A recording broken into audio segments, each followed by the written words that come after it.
Assalamualaikum warahmatullahi wabarakatuh, Iwan Filah.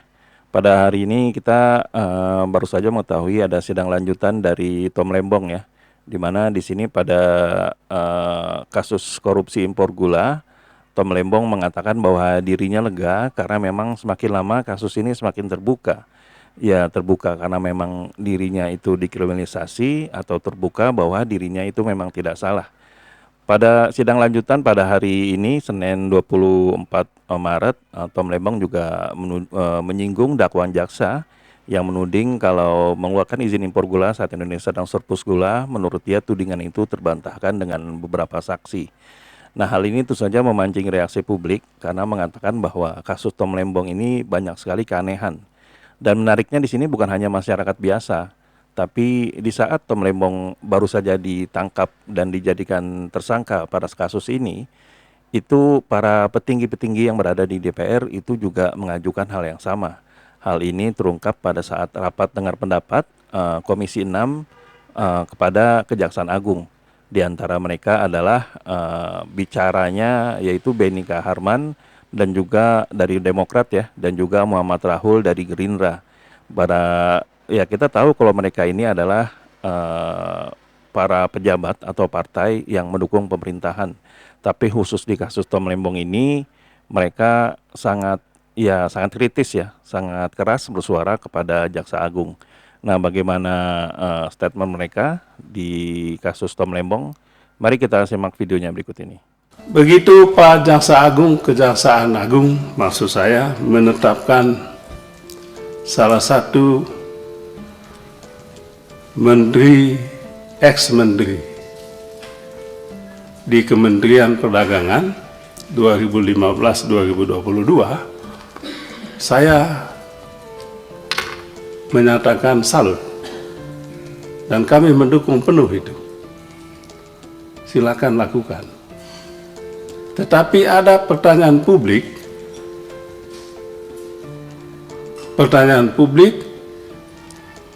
yaitu apakah yang lain juga akan mendapatkan perlakuan yang sama.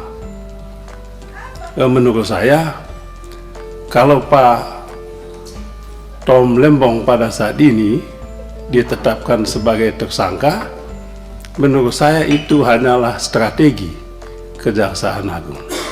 Berarti yang lain-lainnya siap menanti peristiwa yang kurang enak itu. Jadi saya punya positive thinking dan menurut saya itu strategi yang tepat, sebab yang lain-lain itu agak sulit kan Pak Jaksa Agung. Mungkin itu yang gampang. Kita mulai dari yang gampang, jangan mulai dari yang sulit. Saya teringat dengan Pak sahabat saya ini, mantan Kajati. Ketika saya masih SMA dulu, guru saya mengatakan, Pak Benny, kalau mau menjawab pertanyaan pada saat ujian, mulailah dengan yang gampang. Jangan mulai yang sulit. Sebab yang sulit ini nanti tidak selesai jawab, waktunya habis. Saya teringat dengan nasihat guru saya ini ketika Kejaksaan Agung begitu lincah menetapkan saudara Tom Lembong jadi tersangka dalam kasus impor gula ini. Itu pintu masuk. Mudah-mudahan pintu masuk betul Pak Jaksa Agung. Jadi jangan sampai batas sampai di pintu masuk. Jadi itu pintu masuk supaya apa? Duc in altum dalam bahasa Yunani kuno harus duc in altum. Maksudnya apa? Masuk lebih dalam lagi. Tapi bagaimana masuk lebih dalam kalau yang dangkal ini belum disentuh? Sentuh yang dangkal dulu, baru masuk ke laut yang lebih dalam lagi. Kami menunggu itu.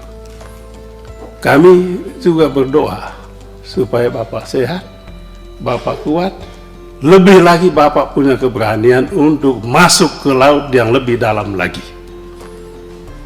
Ada berapa menteri di kementerian itu, Mas Bambang? Ada 5 ya? Ya. Supaya tidak ada prasangka bahwa Presiden Prabowo punya dendam politik. Saya yakin tidak. Saya tadi pagi juga membaca berita headline Kompas. Bapak Presiden kita dalam pertemuan di Amerika dengan masyarakat Indonesia, Amerika dengan tegas disebutkan korupsi adalah kanker ekonomi. Apa yang Bapak lakukan ini sudah sangat tepat. Lanjutkan, Pak. Jangan berhenti. Kalau bisa, Pak Ketua, 3 bulan lagi kita rapat di sini. Kita menagih yang lain-lainnya ini. Mohon Bapak Jaksa Agung tetap solid di dalam penting, Pak. Di Bapak Jaksa Agung didukung oleh 38 Kajati ini. Saya rasa tidak ada yang tak setuju dengan Pak Jaksa Agung. Semua dukung. Kita juga dukung, Pak. Cuman dukungan kami, partai kecil kami sekarang, cuman 44 kursinya. Tapi mudah-mudahan ke depan bisa bangkit lagi. Assalamualaikum warahmatullahi wabarakatuh. Waalaikumsalam warahmatullahi Selamat siang, saya Muhammad Rahul, Dapil Riau. Izin pimpinan, mungkin langsung saja selamat datang Pak Jaksa Agung beserta jajaran dalam rapat Komisi 3 ini. Yang pertama, Pak Jaksa Agung, saya ingin menyampaikan penetapan tersangka kasus dugaan korupsi impor gula mantan Menteri Perdagangan Thomas Trikasih Lembong atau dikenal dengan Tom Lembong. Menurut saya itu terlalu terkesan terburu-buru, Pak Jaksa Agung. Dalam antrian proses hukum, publik harus dijelaskan dengan detail konstruksi hukum kasus dugaan tindak pidana korupsi tersebut. Pak Jaksa Agung, jangan sampai kasus ini menggiring opini yang negatif kepada publik dan beranggapan bahwa pemerintahan Bapak Presiden Prabowo Subianto menggunakan hukum sebagai alat politik. Pengusutan kasus tipikor Tom Lembong ini harus jelas, pelaksanaan tugas menegakkan hukum harus selaras dengan cita politik hukum pemerintahan. Indonesia memerlukan persatuan nasional yang kuat dengan tetap menjunjung tinggi tegaknya hukum. Ya, itulah tadi statement menarik dari anggota DPR Komisi 3, yaitu Beni Kaharman dari Partai Demokrat dan juga Muhammad Rahul dari Gerindra. Nah, menariknya di sini mereka mengeluarkan statement yang cukup menantang ya, di mana di sini Beni Kaharman menyebutkan atau bisa dikatakan menyindir dari kejaksaan, yang di mana beliau menyebut semoga saja kasus Tom Lembong ini adalah pembuka untuk kasus-kasus korupsi impor gula berikutnya yang dilaksanakan atau yang dikerjakan oleh Menteri Perdagangan yang lain, bisa jadi sebelumnya atau bisa jadi setelahnya.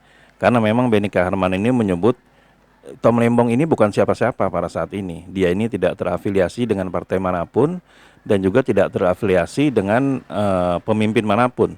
Karena yang kita tahu kalau Tom Lembong ini adalah sangat dekat sekali dengan Anies Baswedan. Yang kita tahu Anies Baswedan ini juga bukan siapa-siapa pada saat ini. Jadi ini adalah kasus yang paling gampang. Nah, dia menganalogikan kasus Tom Lembong ini pada saat ujian dulu, di mana baiknya untuk mengerjakan ujian itu yang dikerjakan adalah pertanyaan-pertanyaan yang mudah. Nah, karena memang Tom Lembong ini bukan siapa-siapa, jadi sangat mudah sekali baginya untuk bisa menyelesaikan kasus ini. Harapannya ke depannya adalah menteri-menteri perdagangan yang pada saat ini terafiliasi dengan partai-partai pendukung itu nanti juga akan kena atau akan dikerjakan juga. Nah, Muhammad Rahul juga memberikan statement yang juga cukup menarik, di mana beliau mengatakan bahwa sebenarnya kasus Tom Lembong ini adalah kasus yang tidak perlu buru-buru, tapi kenapa harus disidangkan atau dikerjakan pada saat ini? Karena memang masih banyak kasus-kasus lain yang seharusnya Jaksa Agung bisa mendahulukan gitu. Karena memang Muhammad Rahul dari Gerindra ini menyatakan mereka khawatir kalau kasus Tom Lembong ini dipersepsikan oleh masyarakat adalah kasus pesanan atau kasus yang memang kental sekali kaitannya dengan aroma politik gitu.